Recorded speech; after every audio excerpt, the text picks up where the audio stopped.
आज की जो हमारी कहानी है वो एक बॉयफ्रेंड और उसकी एक्स गर्लफ्रेंड के बारे में है। तो आइए जानते हैं इन दोनों के बीच क्या हुआ।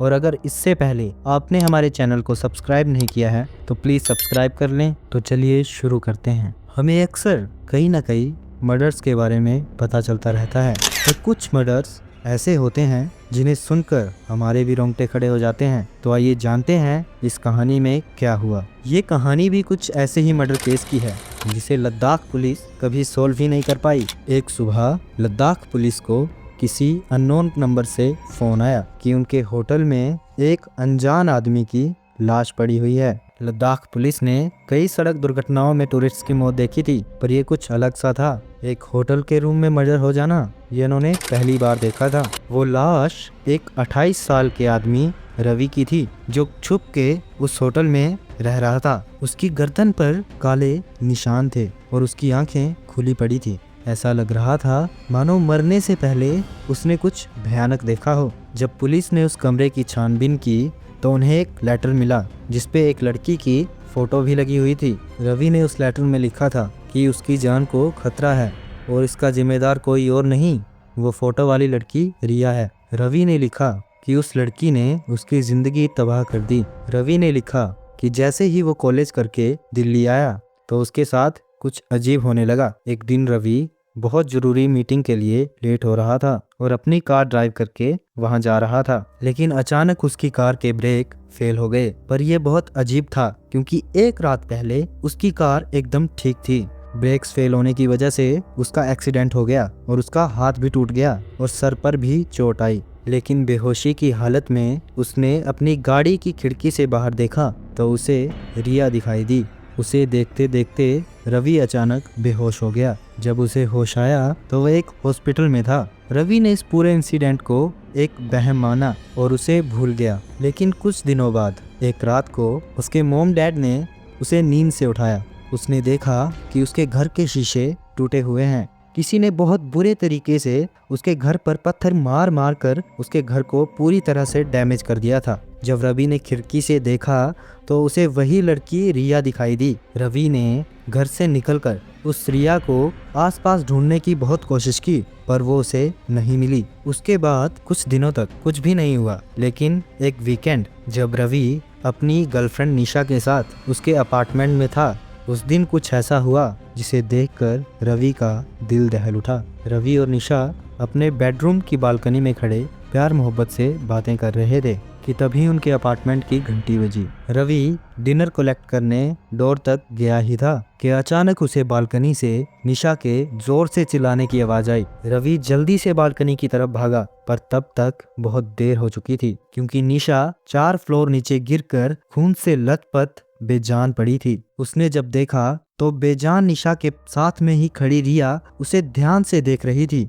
रवि जैसे ही रिया की तरफ भागा तो उसने देखा कि रिया अचानक से हवा की तरह गायब हो गई। रवि निशा के सदमे से उभरा नहीं था कि 2 दिन बाद के घर में आग लग गई थी और इस आग में उसके मॉम डैड भी जल गए और इस एक्सीडेंट में उनके माता पिता की भी मौत हो गई। उसी वक्त रवि को एक अननोन नंबर से फोन आया जिसमें एक लड़की पागलों की तरह हंस रही थी। रवि को उसकी आवाज से समझ आ गया कि वो लड़की कोई और नहीं बल्कि वही फोटो वाली लड़की रिया है, और तभी फोन कट गया। रिया और रवि कॉलेज में एक दूसरे से बहुत प्यार करते थे, लेकिन कॉलेज खत्म होने के बाद रवि ने रिया से ब्रेकअप कर लिया था और तब से ही उसकी लाइफ उथल पुथल हो चुकी थी। रवि जब दिल्ली पुलिस के पास गया और ये सब बताया कि ये सब रिया का करा धरा है और वो रवि से ब्रेकअप का बदला ले रही है, तो पुलिस ने रवि की इस बात पर ज्यादा ध्यान नहीं दिया। रवि ने लेटर में लिखा कि दिल्ली पुलिस